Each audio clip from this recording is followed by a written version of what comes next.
Olá, essa é a TV Shopping e hoje a nossa conversa é com o Miguel Kriegsner, fundador e presidente do Conselho de Administração do Grupo Boticário.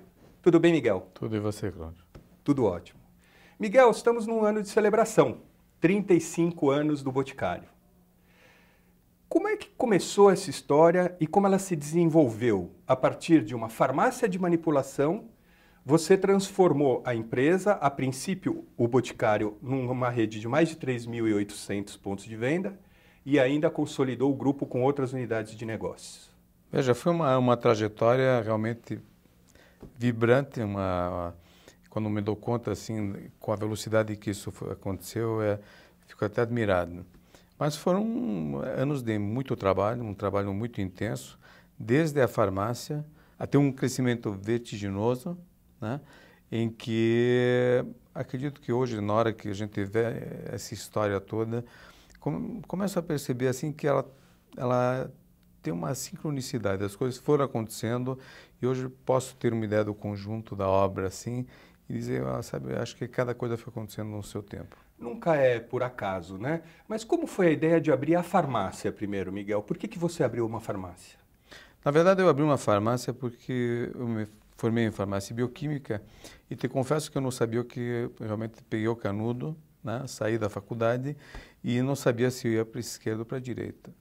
Mas desde o início eu queria fazer alguma coisa totalmente diferenciada dentro tanto da concorrência como das atividades que normalmente quem faz um curso de farmácia bioquímica tem, como laboratório de análises clínicas ou trabalhar numa indústria ou, enfim, trabalhar numa indústria até alimentícia. Desde o início eu queria fazer alguma coisa própria, nem que ela fosse muito pequena, mas que ela tivesse algum diferencial competitivo. E você tem ideia, mais ou menos, por exemplo, comparativamente com hoje, qual teria sido o investimento naquela época e qual foi o seu primeiro produto, aquele produto que você fez e falou, puxa, esse é um produto meu?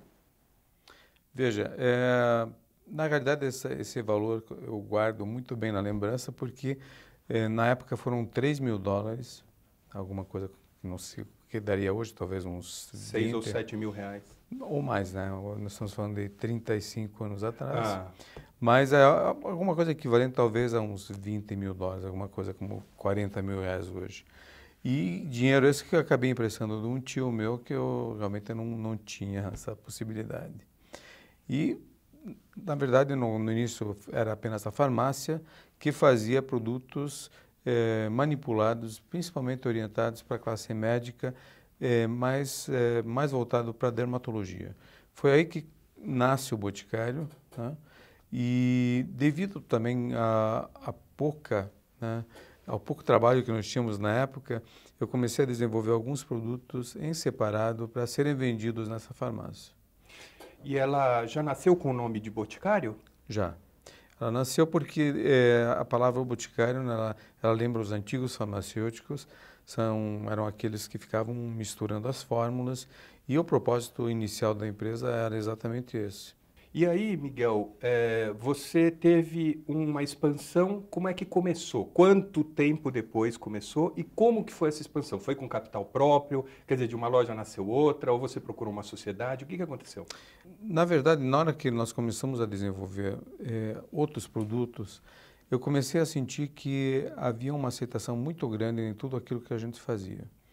E Curitiba é uma cidade, nós estamos falando de Curitiba de 35 anos atrás, a divulgação das coisas acontecia de boca a boca e eu senti desde o início que a única forma de criar alguma coisa que pudesse ter uma diferenciação e fazer algum tipo de sucesso dentro do mercado era se tivesse uma qualidade percebida muito grande por parte do consumidor. Uhum. Porque daí a divulgação começou a acontecer boca a boca, né? E numa cidade aqui em Curitiba as coisas acontecem de uma forma muito rápida. E aos poucos, né, começamos com cremes de colágeno, de elastina, cremes à base de algas marinhas, e eu percebi que os clientes eram cada vez um número maior. E mais frequentes E também, mais né? frequentes, até porque aí a divulgação ela começou a acontecer numa progressão geométrica. Uhum. E, de repente, aquela pequena farmácia começou a ter fila de pessoas que iam lá atrás dos nossos cremes. Você ainda tem aquele ponto, não? Não, atualmente não. Aliás, era um ponto bastante mal localizado dentro de Curitiba. Era numa rua muito secundária, a Rua Saldanha Marinho, que até hoje era uma localização muito ruim. Uhum. Mas os clientes chegavam até lá. E aí, como é que foi a segunda loja? Porque esse é um grande passo, né? O segundo ponto de venda é um grande passo. Ele foi seu ou foi de um terceiro já? Não, não foi nosso. O segundo ponto, na verdade, teve uma importância estratégica fundamental para todo o crescimento e o desenvolvimento do Boticário. Nós instalamos uma loja no aeroporto Afonso Pena e, através dessa loja localizada no aeroporto, é que nós começamos a fazer a divulgação do Boticário em todo o território nacional. Porque viajantes, né, que passavam Claro, pelo porta de entrada e saída, né? E também os comissários das companhias aéreas começaram a comprar produtos nessa loja e vender nas suas casas, né, nos seus locais, através de um sistema quase que domiciliar. Uhum. Tá? E aí, aos poucos, o Boticário começou a ficar conhecido e começam a surgir, nesse momento, os primeiros franqueados, pessoas que queriam montar uma coisa semelhante àquela que nós tínhamos no aeroporto Afonso Pena, mas dentro da sua cidade. Miguel, franquia é um sistema de você ampliar canais de vendas, usando recursos, na verdade, de terceiros, quer dizer, muitas vezes poupanças de terceiros. Só que isso é uma concepção de hoje, né? Você tinha essa ideia naquela época? Quantos anos depois da primeira loja veio a primeira franquia? 3 anos depois. Então, quer dizer, nós estamos falando de 32 anos atrás. Há 32 anos atrás, você enxergou a possibilidade dessa ampliação para tantos mil pontos de vendas por meio desse canal de ampliação? Sinceramente, não. Mas, na verdade, acabei optando por esse canal de distribuição, porque quais seriam os outros canais pelos quais a gente poderia iniciar uma distribuição? Ou era através de um sistema domiciliar, porta a porta, que não havia um interesse nisso, ou através do mercado aberto, que era extremamente competitivo. E você imagina, sair de uma farmácia de Curitiba para vender isso a nível nacional e competir com perfumes estrangeiros, era realmente muito difícil. Então, acabamos optando pelo sistema de franquia, porque eu vi aí um sistema muito interessante de alavancagem do nosso negócio através de capital de terceiros, contanto que houvesse que essa relação com esses franqueados ela fosse de uma forma harmônica, né, perfeitamente equilibrada, onde a relação tinha que ser de ganha e ganha. Uhum. Porque o sucesso do sistema de franquia ele está exatamente aí. Me surpreendeu saber que a sua segunda loja já foi num shopping, porque um aeroporto é um shopping, eles chamam até de aeroshopping, né? Como é a relação do Boticário com os shopping centers? Vale também essa situação de ganha-ganha?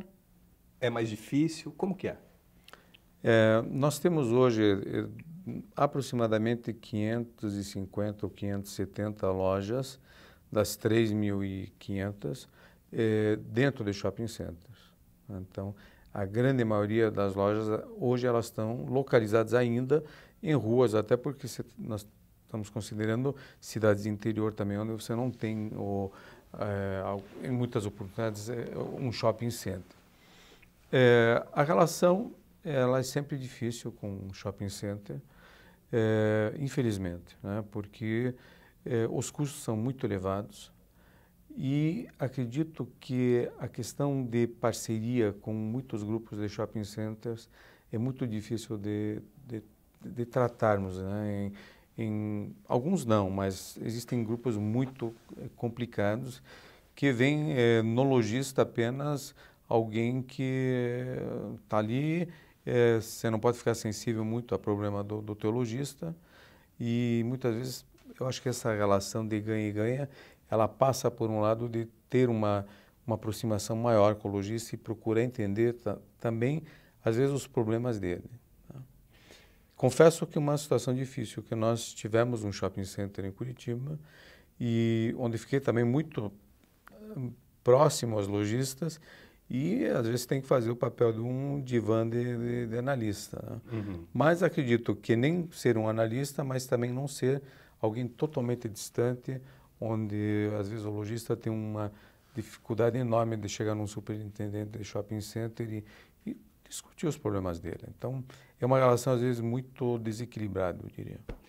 Por outro lado, vocês têm 500 lojas em shopping centers e os shopping centers no Brasil são mais ou menos 500 e poucos, né? Pelo menos pela classificação da Sim. Abrace, não são nem tantos. É importante, então, ter presença em shopping center para consolidação de marca. Com certeza é importante, né? Até porque eu acredito que o shopping center ele vem suprir uma necessidade muito grande nas cidades, que é a questão de segurança, a questão do conforto de você ter tudo ali, né? Hoje em dia a gente vive num mundo muito onde a velocidade das coisas acontecem de uma forma muito rápida e você precisa em uma hora e meia, às vezes resolver 3, 4 situações, inclusive passar na área da alimentação para comer alguma coisa. Então, eu acredito que o shopping center é sem dúvida, acho que faz parte do varejo e como empreendimento que acaba suprindo a necessidade em vários aspectos do seu consumidor. Agora, para a gente terminar, Miguel, eu queria saber o seguinte: você disse que há 35 anos atrás você não vislumbrava a posição que você se encontra hoje. Eu queria saber agora que você já tem uma outra visão de negócio, que você já tem uma outra vivência, a empresa já é uma empresa realmente importante dentro do segmento. Se você vislumbra em que posição você vai estar daqui a 35 anos, quando o Boticário estiver fazendo seus 70 e o Grupo Boticário estiver fazendo mais de 30. Olha, o que eu aprendi nessa caminhada toda é que dificilmente se consegue vislumbrar um futuro de tão longo prazo. Até porque os movimentos que existem, econômicos, sociais, eles estão fazendo com que as mudanças de comportamento, as mudanças que venham acontecendo de uma forma muito rápida, talvez não permitam você ter uma visão de 35 anos. Algumas coisas eu tenho convicção e gostaria até, se eu estiver lá, ótimo. Se não estiver, também alguém vai estar. Mas eu acho que tem algumas coisas que são extremamente valorizadas dentro de tudo aquilo que nós construímos, que principalmente são as relações humanas que a gente sempre procurou manter em qualquer um dos negócios que nós fizemos, a valorização das relações, né? A clareza e a transparência com os nossos pares, sempre com os nossos stakeholders, sejam com nossos fornecedores, como com os nossos franqueados e com nossos colaboradores, porque acredito que uma empresa, se ela quer avançar, ela quer se tornar cada vez maior, ela tem que ter uma relação principalmente humana nesses dias de hoje, uma relação muito próxima ao meio, à sociedade na qual ela está inserida, e também nas questões de sustentabilidade, que são fatores muito importantes para qualquer negócio que queira ficar por um longo tempo aí no mercado. Independentemente do negócio em si, qual é o seu objetivo pessoal? O que é que você quer atingir? O que você sonha fazer nos próximos anos? Veja, eu sempre penso nisso. E, na verdade, eu acho que eu gostaria de deixar, né, daqui uns 150 anos, mais ou menos, um legado e alguma coisa bacana que foi construída, alguma coisa que dá uma demonstração que, num país como o Brasil, as coisas são possíveis, né? Nós vivemos num país extremamente complexo do ponto de vista tributário, do ponto de vista trabalhista, enfim, com tudo que a gente vê, mas através das pessoas, através de um esforço que a gente pode ter, a gente pode fazer com que isso aqui seja um país cada vez melhor. Então pode parecer um lado muito patriótico, mas realmente eu amo esse país aqui e quero que realmente o Brasil seja, não apenas na área cosmética, mas que seja um exemplo de um empresariado saudável, de pessoas envolvidas, enfim, criando valor, não apenas no negócio, mas em todas as relações que a gente puder estar presente. Miguel, obrigado pela entrevista. Também, obrigado.